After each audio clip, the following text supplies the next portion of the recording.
Hey everyone, Future here. Today we're going to do a little quick tip for something that has been hotly covered in the news lately.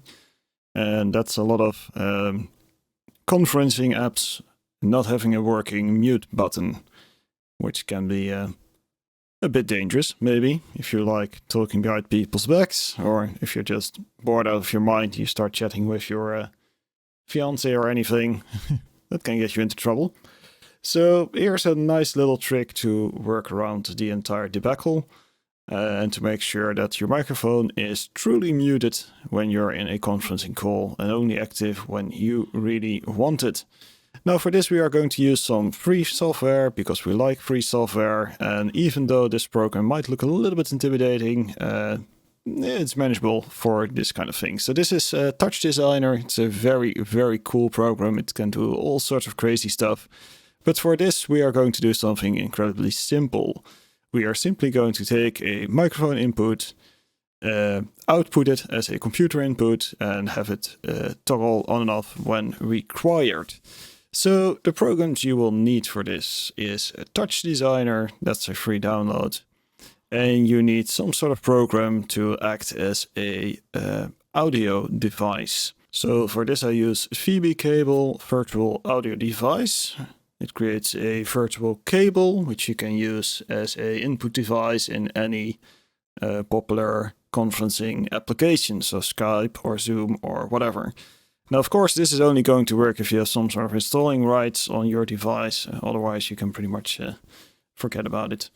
But still, it's pretty good likelihood you're using your own laptop to Skype, so you can totally do this. So you need to install TouchDesigner and you need to install cable or VB audio virtual cable, or any virtual cable app you like to use. And now we need to build this little tiny thing. So let me just clear everything out and let's go through it step by step. So the first thing you want to do is you want to add a audio device. You can add modules by hitting the tab. Make sure you're in the green section and look for audio device in. If you can't find things, you can simply type it and it will highlight. So audio device in. And for this, we are going to use the headset I am currently wearing at the same time as I'm talking into this microphone. And you can now see that when I'm talking, we have this nice little curvy thing. Cool. Now we need to output this audio. You can right click this little green thingy here. It will ask you to make something new, and we are going to make an audio device output and just throw it over there. And now we have an input and an output. We are going to output to the virtual cable, which in my setup is called cable input VB audio virtual cable. So you're going to click that. And now we are outputting sound and receiving sound. So if we open up, for instance, Discord now, this is Discord. You can now see that our input device is the cable output. And our output device right now is the same headset. And as I'm talking, you can see that there is a bar lighting up. If we sever this connection, you will see there's no longer a bar lighting up. So that's basically the concept. So let's reconnect. And you can see it's once again working. Now you can have two options here. We are going to do the keyboard options first. We are going to hit tab again, stay in the green thingy, and search for the keyboard in. Place it somewhere. And keyboard in is basically going to monitor your keyboard for inputs. So I would advise using something that's not already a hotkey for TouchDesigner itself. So for instance, ctrl+1 is a very good option. And if you have this selected and you hold Ctrl and you press 1, or you hold 1, you will see a 1 in here. If you let go, it will disappear. And there you go. We now have a input device. The only problem is, as you can see, it's turning on and off, which is no good. So we right click the green thing again and we look for count. Throw in the count. Now count will start counting every time it gets an input. So if we press Ctrl+1, goes to 1, 2, 3, 4, 5, 6, 7, etc. And we are going to use this as a toggle switch. So we go into the count settings. So make sure you have count selected. Go to count. Set the limit to loop min max and set the max limit to 1. Now, every time we press the button, and I have already messed it up, which is fine, just press the pulse, it will reset. And now if we Ctrl 1, you will see a 1, and a 0, and a 1, and a 0. So we now have a toggle button. And we are going to use this toggle button to sever the audio connection. And I'm going to kill this so you can actually see what's going on. Here we go. So we have our keyboard in and we have our count. Now we right click, and this is just because it's the way to do it. We are going to select a null object, plug it down here. And now we have everything we need to have. We can press this little thingy here, what is it? White plus icon. Now we click the audio device out. Hover over the active and you will see a little plus here. Click the plus.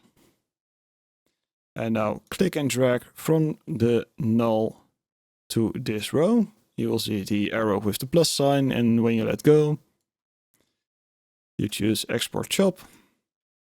And now you will see that this is no longer doing anything because it's currently off. And if we press Ctrl 1, it will once again turn on.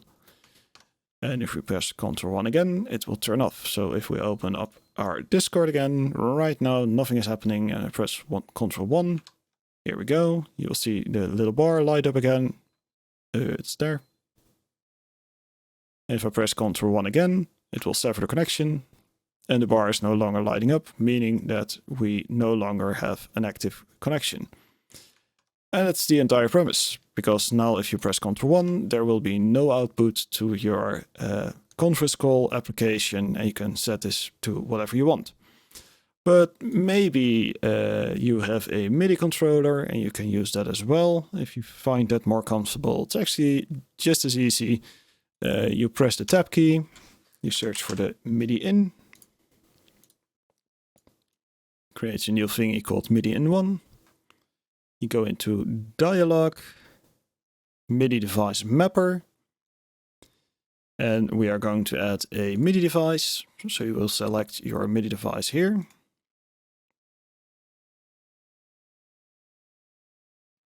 Now press whatever key you want to use for this.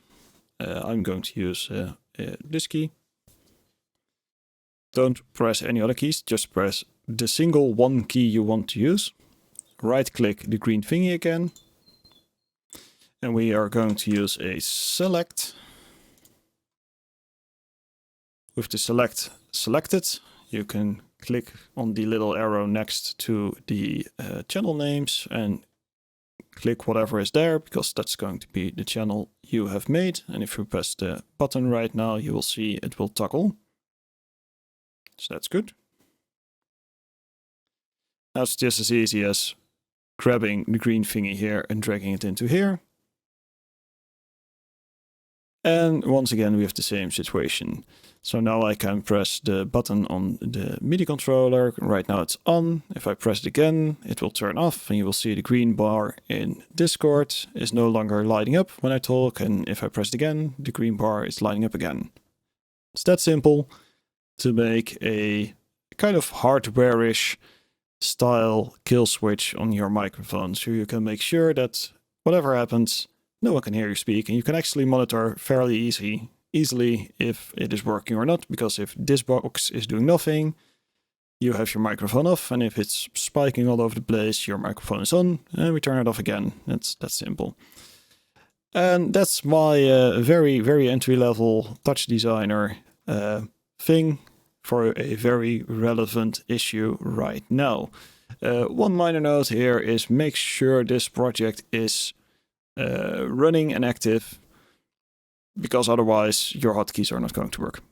So that's a little bit of a caveat with this solution to the problem, and it's slightly over-engineered.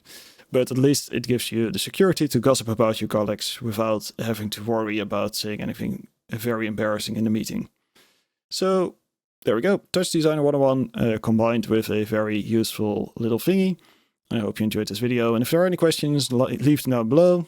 If you like this video, like the video, obviously. And if you want to see more of my stuff, music, photography, or anything else, just check me on Instagram. The link will be down below as well. I hope you have a great day.